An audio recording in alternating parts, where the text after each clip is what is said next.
Сайн байцгаана уу? Энэ удаагийнхаа бичлэгээр нүдний эрүүл мэндтэй холбоотой сэдвийг авч үзэх болно. Яагаад гэвэл COVID-19 болон хөл хорионы нөлөөгөөр хүмүүс хичээл сургалт ажиллана, онлайнд гомд шилжсэнтэй холбоотойгоор дэлгэцийн хамаарал нэмэгдэж, хүмүүсийн нүд жилэх, нүд өвдөх, нүдний эрүүл мэндийн асуудал хөндөгдөж байна. Тэгэхээр энэ сэдвийнхээ хүрээнд нүдний хараа муудах шалтгаан, нүдэд хамгаалах арга, нүдийг амрах дасгалууд болон нүдний хараагаа сайжруулах арга гэсэн 4 сэдвээр ярих болно. Нүдний хараа муудах шалтгаанууд. Нэгдүгээр дэлгэцийн хамаарал.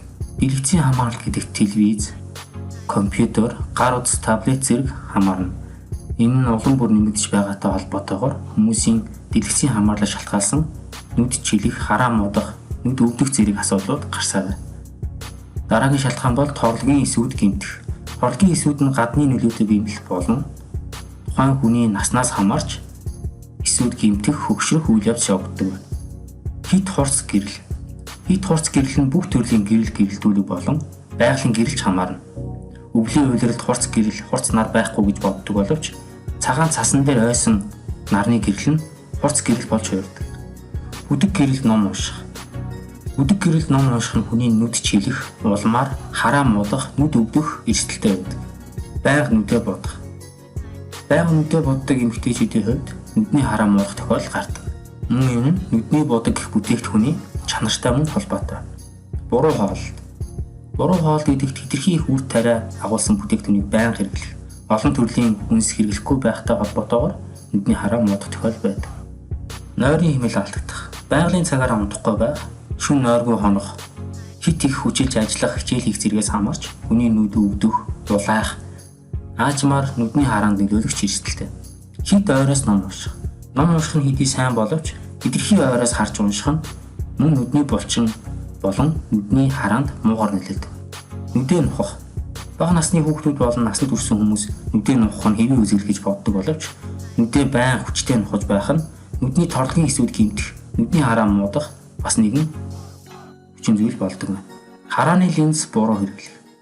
Харааны линзийг хэрэглэдэг хүмүүс эрүүл ахуйн шаардлага хангахгүй хэрэглэх, шөнө унтахтаа линзээ авахгүй байх зэргээс хамаарч нүдний хараанд нөлөөлж болдог. Ил галын дэргэд харааны линзтэй суух нь линз хайлж нүдэнд маш том аюул учруулж болзошгүй юм. Бусад өвчний нөлөө. Зөвхөн нүд гэлтгүүгээр биеийн эрүүл мэндтэй холбоотой бусад өвчний нөлөөгөөр нүдний хараа муудах тохиолдол байна. Жишээлбэл хор тавдар болон артерийн даралт, чихний шижин гэх мэт өвчнүүд нь нүдний хараанд шууд муудахад нөлөөлдөг. Нүдээ хамгаалах аргууд. Хамгийн ихний арга бол дэлгэцийн ард удаан суухгүй байх. Өөрөөр хэлбэл телевиз, компьютер, гар утас, таблет зэргийг удаан хугацаагаар харах нь нүдний хараанд маш их муугар нөлөөлдөг учраас дэлгэцийн ард удаан суухгүй, дэлгэц удаан ширтэхгүй байх нь маш чухал. Завсарлаж байх.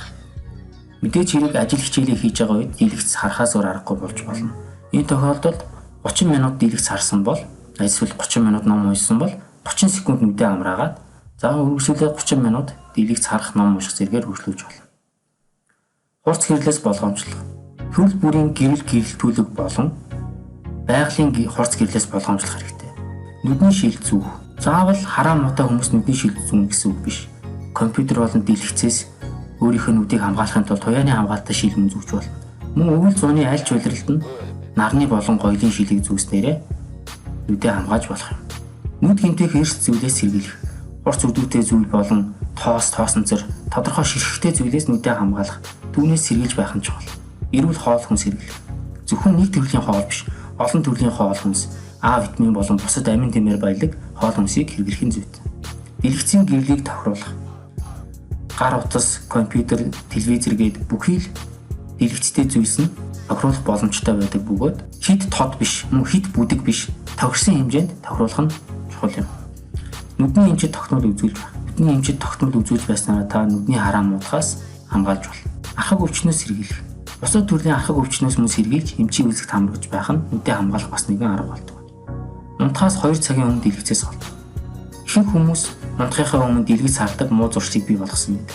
Тэгвэл унтахаас 2 цагийн өмнө телевизээр унтраах, гар утсаа унтраах зэргээр өөрийгөө дэлгэцээс холдуулах боломжтой юм. Нүдийг амраах дасгалууд. 10-аас 20 минут нүдээ айнаад зүгээр сууж болно. Энэ тохиолдолд нүд маш сайн амардаг. Эсвэл бясалгал хийж болно. За мөн нүдээ амраахтаа хийж байгаа зүйлээ орхиод нүдэрээ 8-ын тоо зурах ч юм уу, эсвэл үсэг, тоо, бусад төрлийн тоог ханан дээр нүднийхээ харцаар зурж нүдээ амраах дасгалыг хийж болно. Гарын хаалгаар нүдэн дээрээ зөөлөн дарах, илэг хийх нь мөн нүд амраах сайн арга. Нүдээ дээш, доош, баруун, зүүн тийш хөлөх байдлаар бас нүдийг амрааж болно. Нүдээ анивчих байдлаар нүдийг амраах дасгал бас байж болно. Бордон түргэн анивчих, аль эсвэл тодорхой давтамжтайгаар нүдээ анивчиж нүдийг амрааж болно. Хөдөлгөөний бодис зүйлийг ажиглаж болно. Эвээ хөдөлгөөний бодис зүйл байхгүй бол өөрийнхөө эрхүү хурууг ойртуулж, холдуулах зэрэгээр дасгал хийж мөн болох юм. Хүйтэн бүлийн усаар нүрээ шавшиж угаах нь нүдээ амрах бас нэгэн дасгал болдог. Аль эсвэл бүлийн жин тавих хэрэгтэй. Хід хүйтэн эсвэл хід халуун байх нь нүдэнд цочрол өгөх учраас бүлийн жин тавихыг анхаарна. Нүдний хараагаа сайжруулах аргууд. Хамгийн ихнийх нь бол нүдний дасгал хийх. Нүдний төрөл бүрийн дасгалуудыг тодорхой хэмнэлтэйгээр хийснээр нүдний хараагаа сайжруулж болно. Хөдөлж буй бодит зүйлийг ажиглах. Асын бараа шилдэг зэрэг нь хараа сайжрахад нөлөөтэй. Зөвхөн ойр байгаа зүйлийг харсаар байгаад хүмүүсийн холын хараа муухай байдаг. Тийм учраас хол байгаа уул, үүл, байшин, үе тэр бүхнийг харж асын барааг шилтэж холын хараагаа сайжруулах боломжтой. Луун жүүж гэх мэт витаминлэг хүнс хэрэглэх нь нүдний хараанд сайнаар нөлөөлөв. Зөвхөн үр тариагаар хийсэн бүтээгдэхүүн биш, олон төрлийн хүнсийг хэрэглэх нь чухал нөлөөтэй. За мөн хөгжилтөөр нүдний хараагаа сайжруулах нь жижиг бөмбөг дамжуулж шидэж тоглож болох юм. Жижиг бөмбөгөн дээрээ үсэг юм уу тоо зурж бас болно. Бас нэгэн арга бол мэрэгжлийн эмчэд хандах. Мэрэгжлийн эмчэд хандсанараа өөрийнхөө нүдний харааг мэрэгжлийн зөвлөгөө авч сайжруулах боломжуудыг гаргаж ирэх. За мөн ширээний тенс тогоосноор нүдний хараа маш их сайжрах боломжтой. Ширээний тенсний бөмбөг жижиг бөгөөд хурдан хөлгөөнтэй учраас түүнийг харахын тулд нүдний хараа сайжрах шаардлагатай болно. Зөвхөн ширээний тенс гэлтгүй ихэнх төрлийн спорт нь нүдний харааг сайжрахад маш сайнаар нөлөөтэй байдаг. Энэ бүхнээс дүгнээд үзэхэд нүдний хараа муудах шалтгаануудыг мэдэх нь юун төрөм чухал байх.